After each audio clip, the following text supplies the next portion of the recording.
10 साल का रवि अपनी 5 साल की बहन सुप्रजा के साथ एक अनाथालय में रहता था। लेकिन आज उस अनाथालय में उन दोनों का आखिरी दिन है। रवि को उसके बुरे बर्ताव की वजह से निकल रहे थे। उसकी बहन उसके बिना नहीं रहती है, इसलिए दोनों साथ में जा रहे थे। असल में रवि कोई बुरा लड़का नहीं है। उसके ऐसे बर्ताव के पीछे एक ठोस वजह थी। उसी वजह के बारे में उस अनाथालय के मास्टर और वॉचमैन बात कर रहे हैं। ये आपने बिल्कुल ठीक नहीं किया मास्टर जी। रवि एक होशियार और समझदार लड़का था। उसने उन बच्चों को सिर्फ अपने बहन को बार बार तंग करने के वजह से पीटा था। मैं ये बात अच्छे से जानता हूँ गोपी, लेकिन ऐसा पहली बार नहीं हुआ था। इससे पहले कि छोटी लड़ाइयाँ बड़ी हो जाए, मुझे उन्हें भेजना ही था। लेकिन रवि को ही क्यों? उन बुरे बच्चों को बेच सकते थे ना आप। उन दोनों बच्चों के लिए मैं अनाथालय के आधे बच्चे से ज्यादा बच्चों को बाहर नहीं भेज सकता हूँ ना गोपी। रवि को अनाथालय से निकलने की असली वजह ये थी। उसे अपनी बहन को बचाने के लिए अनाथालय के आधे से ज्यादा बच्चों से लड़ना पड़ रहा था। अनाथालय से निकलने के बाद रवि को कहाँ जाना है कुछ भी समझ में नहीं आ रहा था, इसलिए वो अपनी बहन को लेकर चलता ही जा रहा था। इस वजह से दोनों थक जाते हैं और सुप्रजा भूख की वजह से रोने लगती है। भैया, मुझे भूख लगी है, खाना चाहिए। रो मत सुप्रजा, सामने बाजार है, वहाँ किसी से खाना या काम मांगकर देखते हैं। ये कहते हुए रवि पहले एक फलों की दुकान में जाता है और उस फलों की दुकान वाले से ये कहता है कि उसकी बहन को भूख लगी है, खाने के लिए कोई फल दे। बदले में वो कोई भी काम करने के लिए तैयार है।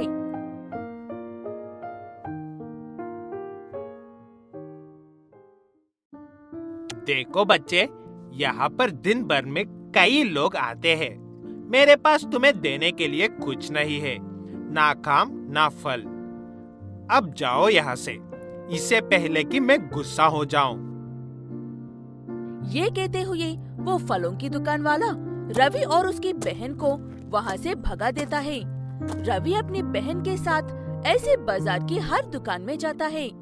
उसकी मदद तो कोई नहीं करते हैं। कोई अच्छे से भेज देते हैं तो कोई बुरे शब्दों का इस्तेमाल करते हैं।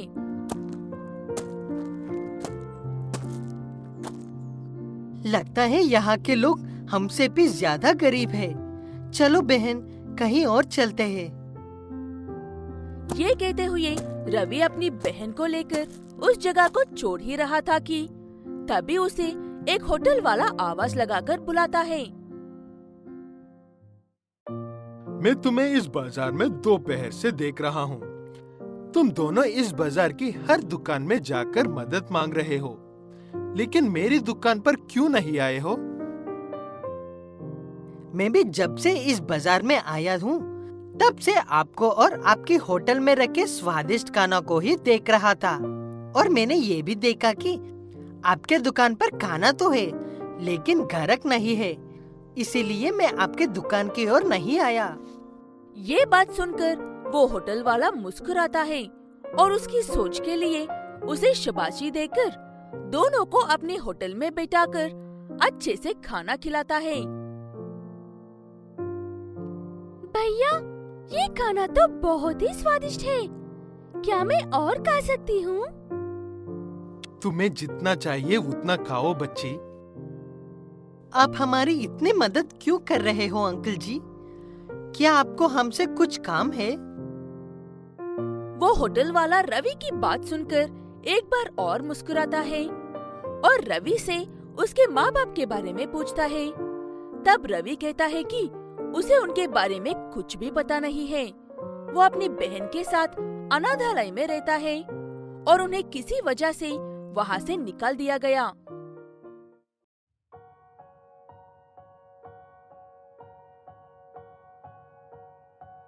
चलते चलते यहाँ तक तो आ गए। अब यहाँ से कहाँ पर जाना चाहते हो? क्या सोचा है आगे के बारे में? क्या मैं आपके पास रहकर काम कर सकता हूँ? मैं आपका कोई भी काम कर लूँगा। बदले में आप बस मेरी बहन को किसी अच्छे स्कूल में भेज दीजिए। क्या तुम स्कूल नहीं जाना चाहते हो? तुम्हें पढ़ने का मन नहीं करता?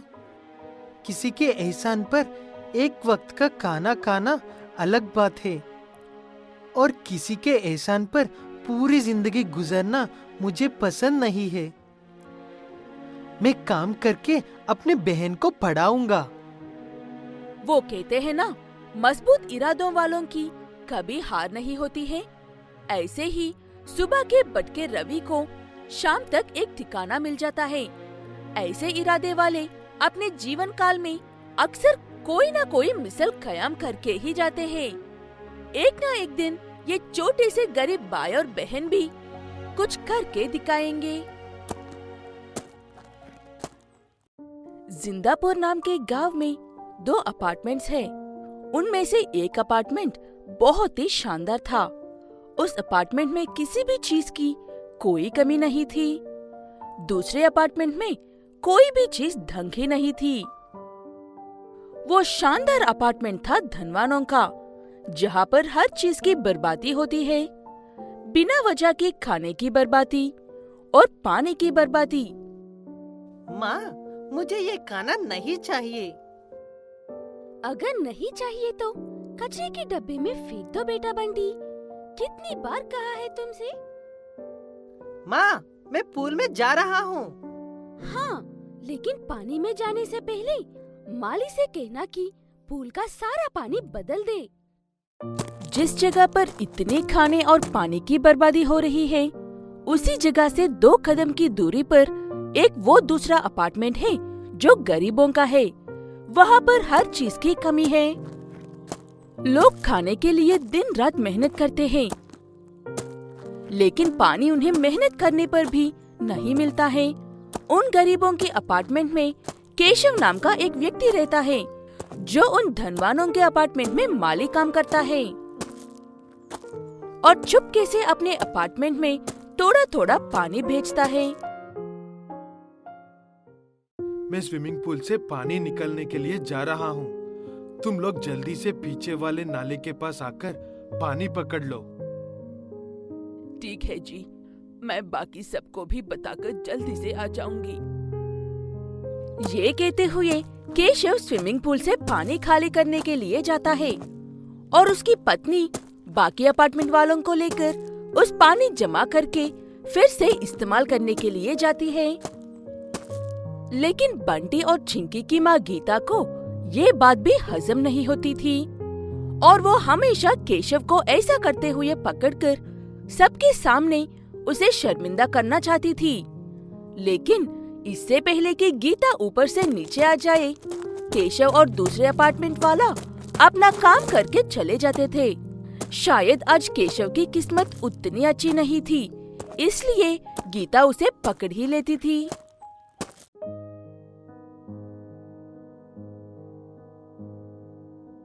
तो आखिरकार तुम मेरे हाथ लग ही गए। चलो, आज मैं तुम्हारा खेल खत्म करती हूँ। ये कहते हुए गीता अपने सारे अपार्टमेंट वालों को बुलाकर केशव और उसके अपार्टमेंट वालों के बारे में बताती है। सारी बात सुनने के बाद गीता के अपार्टमेंट का मुखिया, हम आप लोगों पर भरोसा करके हमारे पास काम करने देते हैं और आप सब इतनी आसानी से हमें धोखा दे रहे हो। कितनी शर्म की बात है। हम में से कोई भी आपको धोखा नहीं दे रहे हैं साहब जी। हम सिर्फ वही पानी ले रहे हैं जो आप लोग इस्तेमाल करके फेंक रहे हैं। इसमें गलत क्या है, आप ही बताइए। तुम ये सब हमसे छुपा कर रहे हो, ये बात गलत है। मैं काफी दफा पूछकर देख चुका हूँ मैडम जी, कोई फायदा नहीं है। आप लोग साफ इनकार कर देते हो। आप लोग हमेशा ढेर सारे खाने और पानी को बर्बाद करते रहते हो। ये बात सुनने के बाद उस धनवानों के अपार्टमेंट में रहने वाले सभी लोगों का माथा गुस्से से घूम जाता है। लेकिन केशव को जवाब सिर्फ उस अपार्टमेंट का मुखिया ही देता है। अपनी जुबान संभाल कर बात करो केशव। हम जो भी खाते हैं या बर्बाद करते हैं, वो सब हमारी मेहनत की कमाई का है। जाओ यहाँ से और फिर कभी हमारे अपार्टमेंट के तरफ मत आना। ये कहते हुए केशव को वहाँ से निकाल देते हैं। ये बात सिर्फ उस अपार्टमेंट वालों की ही नहीं, 100 में से 70 धनवान हर रोज बिना किसी वजह के ढेर सारे खाने की बर्बादी करती है। हम इस बात को बढ़ावा तो नहीं दे रहे हैं और ना ही किसी को बेइज्जत करना चाहते हैं, लेकिन हम जो बिना वजह के खाने और पानी को फेंक देते हैं, उससे किसी का पेट भर सकता है।